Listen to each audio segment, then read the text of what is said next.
They're even more insecure than other people. You need to be aware of these things so that you don't inadvertently make them feel insecure and suffer the consequences. Yeah, well, if you can't control yourself, then you're in a lot of trouble in this world, right? Because when you just naturally are yourself doing things, you're going to offend people. You learn early on we're social animals. I have to tailor my behavior, you know?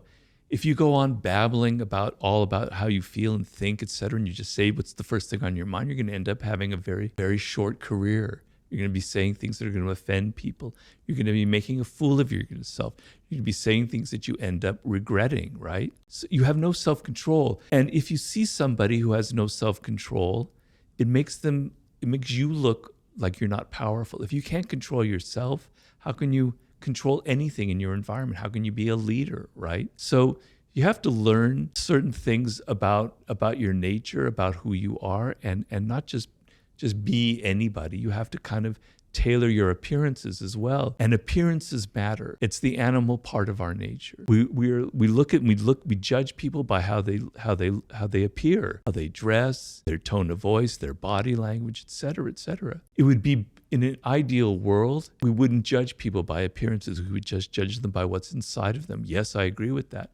But that we're not ideal. We're not descended from angels, we're descended from primates. So you have to understand that appearances matter, and this is part of the game. And so you have to control your appearances a little bit. You have to tailor it. You have to be a bit of actor in this world, on and on and on. That's the question I have, which is keeping up appearances and the impact that has on your happiness, i.e. wearing a mask and happiness. What's the relationship? I talk about it in the 48 Laws of Power, where you have to play this game in life. To me, it's a form of wisdom, it's a wisdom that used to exist like in the 18th century. I read a book that had a big impact on me many years ago called The Fall of Public Man by Richard Sennett, in which he described like cafe life in London in the 18th century or France.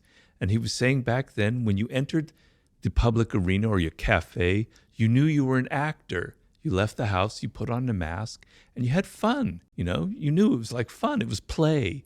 When you're a child, you like playing games. You like putting on costumes. You like playing your parents or some character you saw on TV. It's part of human nature. We like to play these games. We're role players. We're actors.